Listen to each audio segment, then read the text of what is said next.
I think there can be little doubt that the Leadbeater bill now before Parliament is going to potentially cause one of the most fundamental changes in medical practice and ethics.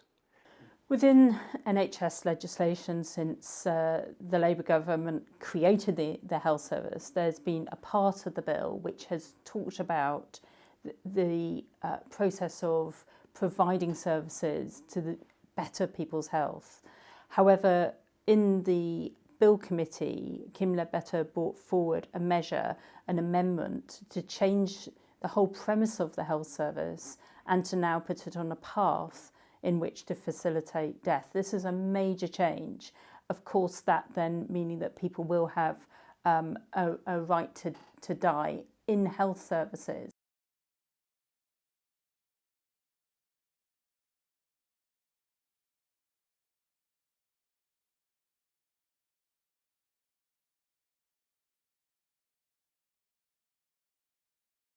This bill will establish a national suicide service right in the heart of our medical practices.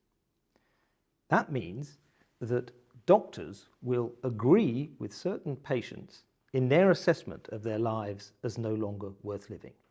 Certainly during my career as a GP, I could virtually guarantee to see several cases of depression on any given day, whether they be new presentations or ongoing cases. And in any situation where a doctor encounters a patient who they believe to be depressed, then it's absolutely mandatory that they inquire very specifically about suicidal intention. And if that is identified, then we need to pass them on to psychiatric services. That's really what we call a psychiatric emergency.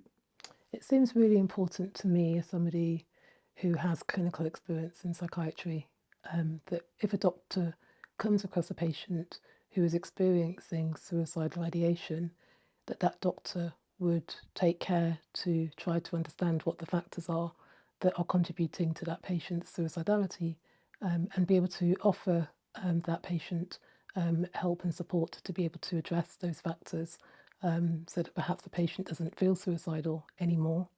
Somebody in that state could be requesting an assisted death, whereas actually if the health service turned to its norms, would be doing all it could to dissuade that person from taking their own life. Of course, taking their own life with assistance in this case. So we know that depression and hopelessness are common in people who have terminal diseases. And both of those increase your risk of asking for assisted dying. So people who are depressed are more likely, 25% of them are likely to ask for assisted dying in countries where it's allowed. And people who have a feeling of hopelessness, who've got a terminal disease, are likely to ask for it. If you've got both, if you feel hopeless and are depressed, 2/3 of people want to hasten death for themselves. The problem is, of course, that anybody with a terminal illness does acquire anxiety and depression. And actually, my MD was on this very subject. And the normal criteria for deciding about anxiety and depression cannot apply to somebody with terminal illness. Reason being that a lot of the physical symptoms of anxiety and depression are also caused by cancer.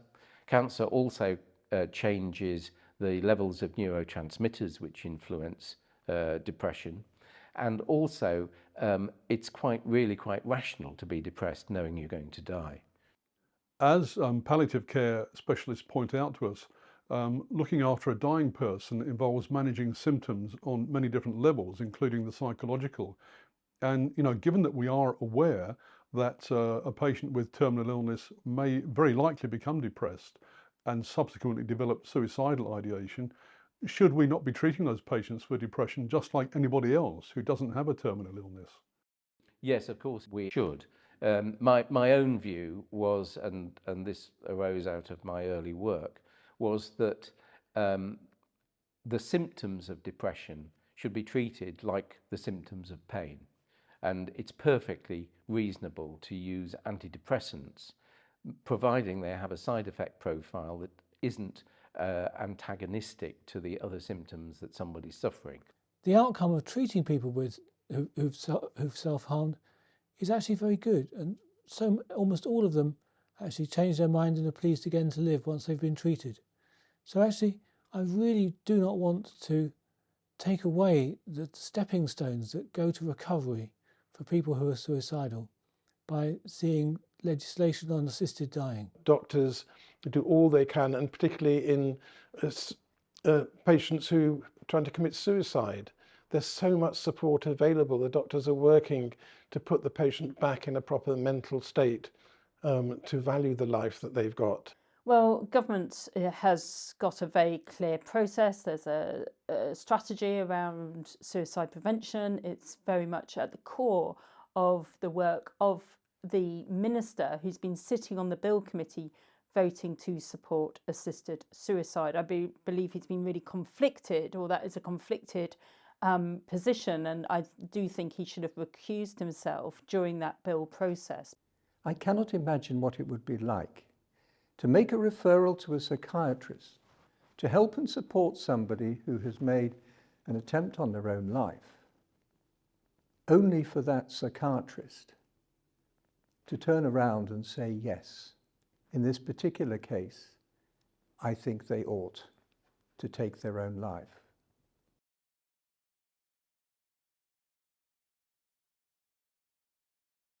I've been looking at some of the statistics of what's happened in other countries, like in the US, when they've introduced assisted suicide laws. So one of the arguments that people sometimes make about assisted suicide is that it may reduce suicides because people who are in pain or terminally ill may be tempted to take their own life because they're worried that at some point they won't have the ability to do that, and if they don't want to face life. And so lots of proponents of these laws have suggested that introducing assisted suicide will reduce other suicides. We actually have some good data on this, some evidence from states like Oregon and Washington and California in the US that have introduced these laws. And myself and a colleague, Professor Surafel Gurma, looked at what happens when you introduce these laws, what happens to total suicides, what happens to other unassisted suicides. And actually the evidence is fairly clear. When assisted suicide laws come into force, we see a big increase in total suicides, assisted and unassisted suicides. That's very clear. So in the US, probably about an 18% increase in suicides. Interestingly, much more focused on women. So women tend to commit suicide less than men. But when it comes to assisted suicide, women are much as likely as men to commit suicide under those laws. But also, what we observed is that if you looked just at unassisted suicides, so other suicides not under these assisted suicide laws, those seem to increase a little bit as well. So rather than going down, as proponents of these laws suggest, they seem to actually increase. So in the US, assisted suicide laws are associated with about a 6% increase in unassisted suicide. So the argument that introducing these laws will reduce suicides doesn't seem to hold up. Anyone who knows anybody who has died by unassisted suicide in their personal lives will have some insight into the impact this can have on those who need a person when they're alive.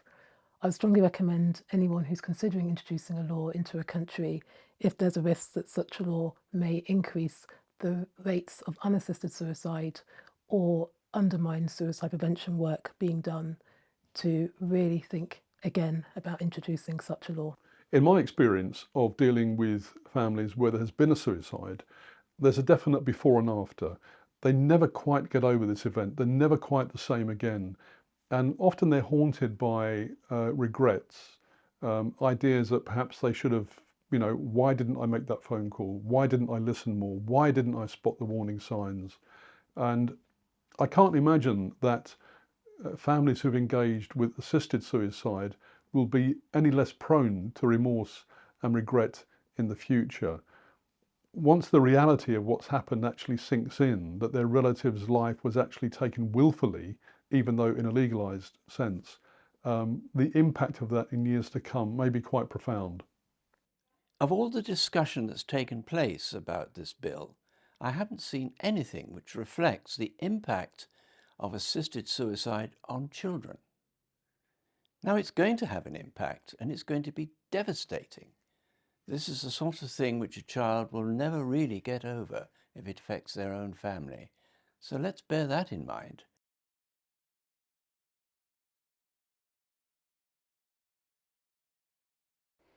I think people need to be aware of how this, if ever it became law, would impact on the medical staff, because, you know, medical staff from their first day have been brought up, I mean medical nursing, in do no harm. It's the mantra.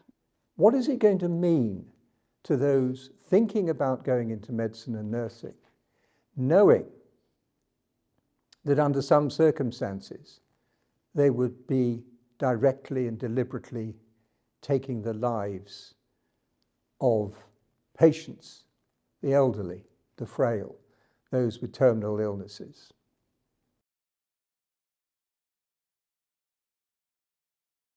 It's interesting, we see various surveys occasionally, which profession has the most trust, you know, it's car salesmen or doctors, and the medical profession is always up high. And I think if we undermine that with doctors now being able to kill patients, basically, I think it'll undermine the trust in the medical profession. Dr. Jamila Hussain, in the evidence session for the Bill Committee, highlighted how this right to die for some will push minoritized ethnic communities further away from the health service because of the greater distrust that those communities have. And of course, we learnt that during COVID as well. So we're going to see growing health inequality at the end of life, which should really be very disturbing for health ministers and the Prime Minister in looking at these measures. But all Labour MPs should be critically looking at the evidence, recognising that those minoritised communities in their constituencies will be driven further away from seeking help in the health service because they believe already that it hasn't got its best interests at heart. But this will drive them further in that path, thinking, actually, this is a service which could end my life.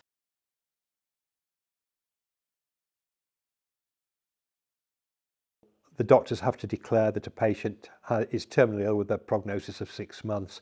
We know that prognoses are very, very shaky in medicine. We see that all the time in palliative medicine. People come from their oncologists with a prognosis of several months left to live, who die a day or two after they arrive with us. And at the other extreme, we see people who've been given a very short prognosis by their oncologist who are still alive next Christmas. How can you make a diagnosis that somebody is going to die in 6 months? On a personal level, my late wife was given a prognosis. She outlived it for 17 years.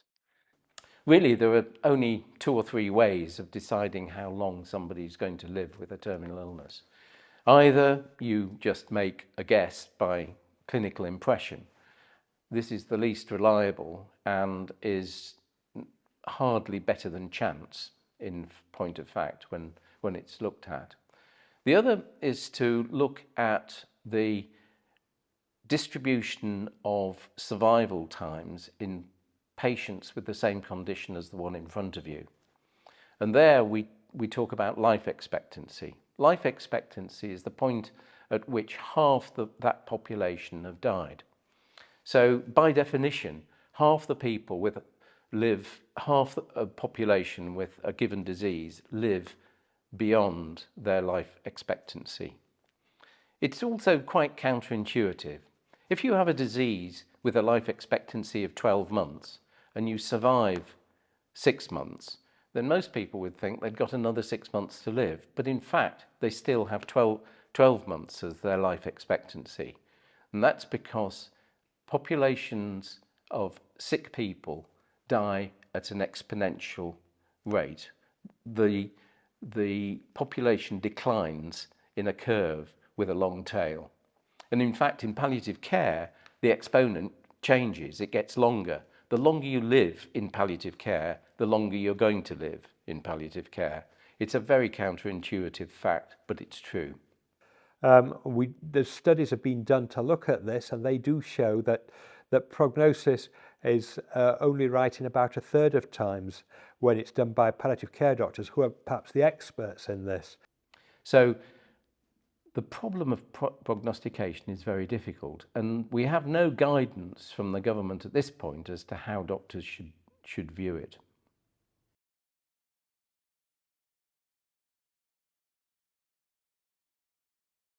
One of the interesting pieces of evidence that came up was in the committee stage of the bill. There's been some doctors in Australia who look at their experience, and many people are concerned about coercion, vulnerable people feeling they're under pressure to commit suicide. When asked about coercion, one of the doctors giving evidence said, well, the real problem with coercion is families of people who ask for assisted suicide trying to persuade them not to commit suicide. And actually what we should be doing is focusing on that and making sure we stop families from protesting about, or trying to persuade their loved ones from committing suicide under this bill. And for me, that was a really, really revealing attitude of proponents of these laws, because of course a natural instinct of families is to say, well, we love you and we're caring for you and we know things might be difficult, but your life is still worthwhile to us and you're precious to us until your natural death. My biggest concern is sitting around the issue of coercion. We know very well in today's society, it's a very coercive society. We are learning about the scale of this within domestic violence situations and in other situations. Elder abuse accounts for 500,000 people every year. But when it comes to assisted dying, many people are disapplying it. However, I'm even more concerned because people are very vulnerable after receiving a terminal diagnosis. And it's not just external coercion, because people can be coerced internally. They can coerce themselves, if you like. People, especially the elderly, they're very selfless. They want the best for their families, so they see perhaps that it would be better for their families if they weren't around. And they also see the NHS struggling. We all know that the NHS is in perma-crisis. It's running out of money left, right and centre. People are being treated on trolleys in corridors. So they may feel that they don't want the guilt of taking up some of those NHS resources and opt for assisted suicide instead. And there's no way we can protect them against that.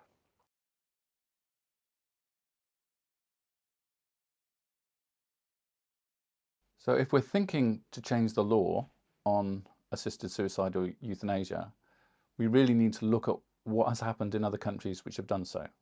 We need to look before we leap, and where we need to look to are those countries which have changed the law. Well, the first thing we notice is how rapidly the numbers go up.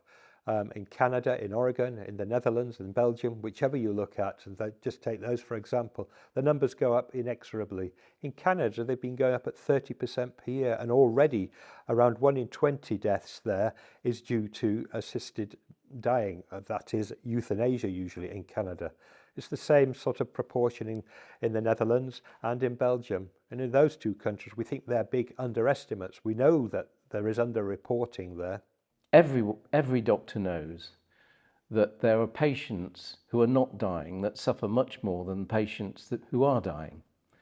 And I think the empathy that we express and we feel for patients who are in distress will lead us, like in other jurisdictions, to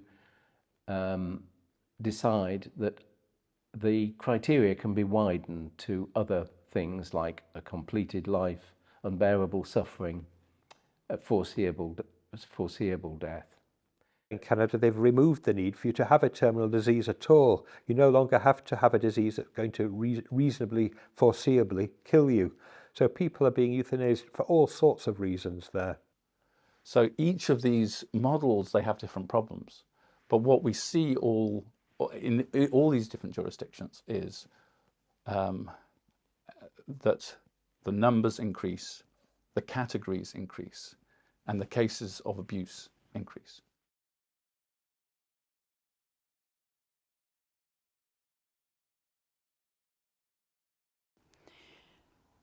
As a nurse, we were always taught that our function, our main role, was to make patients comfortable, no matter what. This was what our role was.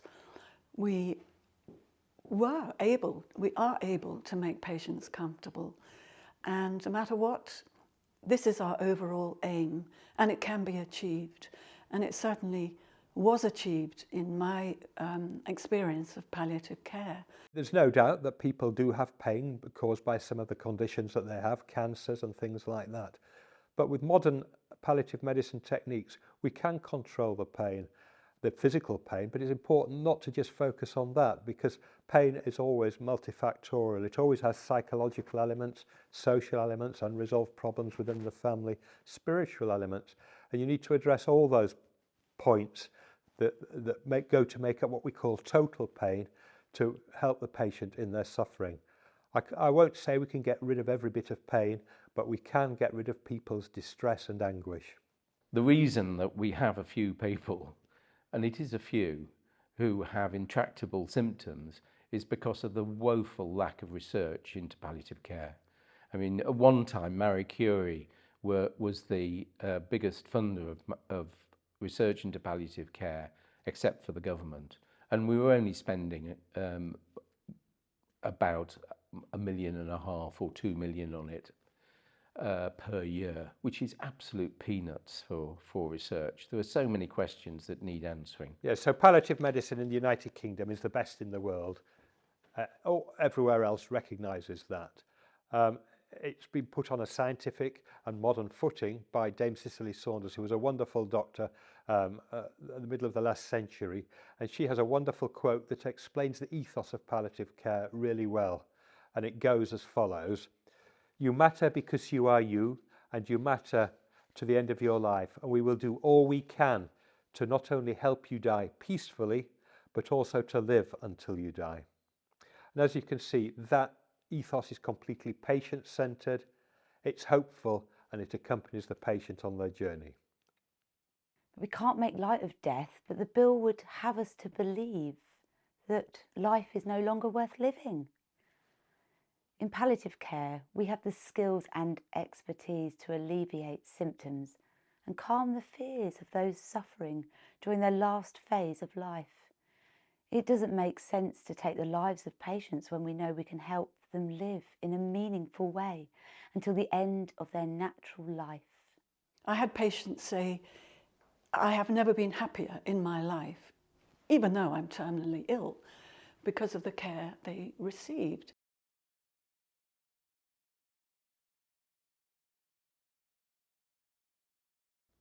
It's absolutely shameful that palliative care has not been incorporated into the NHS in a proper way.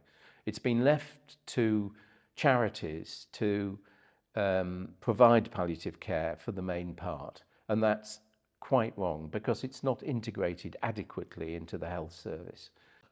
If I was a parliamentarian, I'll be urging all my colleagues to vote against this bill. The law changes society, and this will change society in a very detrimental way for a whole lot of reasons. We need to respect human life, all human life. Everybody's of equal dignity. If we think some people are disposable with a terminal illness or whatever, it'll undermine the whole of society in so many different ways. So I urge MPs, vote against this bill. You don't have to help patients kill themselves to get rid of the pain, the fear of dying, the anxiety or the breathlessness or anything else. What you do need is good palliative and end-of-life care. I'd ask you all to get your MPs to have the strength, the courage and the wisdom to vote against the Leadbeater bill. I would plead with you MPs to vote against this bill and instead campaign for investment in palliative care, which is the humane approach to terminal care. And whilst I hope that this bill is defeated, that we never have to cross this Rubicon when doctors and nurses are never involved in assisted suicide, that the debate will increase the knowledge, the understanding and the support of the public in our palliative care services. We've got to remember that the committee was incredibly skewed. There was about a third of people that were against the legislation and 2/3 for. Kim Leadbeater chose that committee, and she didn't put people on the committee who had particular skill and expertise or experience of end of life, but people who were new MPs who this was a new subject to. And I think we saw throughout the committee stage many MPs struggling with the process as well as the content, and therefore it wasn't a committee of expertise. And I have to say, if this is how legislation is formed, it is really a poor reflection on Parliament and what it could actually achieve. So it I thought was not showing Parliament at its best, but probably at its worst. The safeguards are simply not safeguards at all. In addition to that, diagnosis of whether the patient is going to live for 6 months, whether they have an incurable condition, these are all imponderables that cannot be addressed by mere legislation. And the whole thrust of the bill is away from what we should be concentrating on, namely palliative care, towards what is effectively a counsel of despair, namely, there's nothing we can do for you, go away and die. That is not an appropriate or responsible way for a proper democratic parliament to legislate.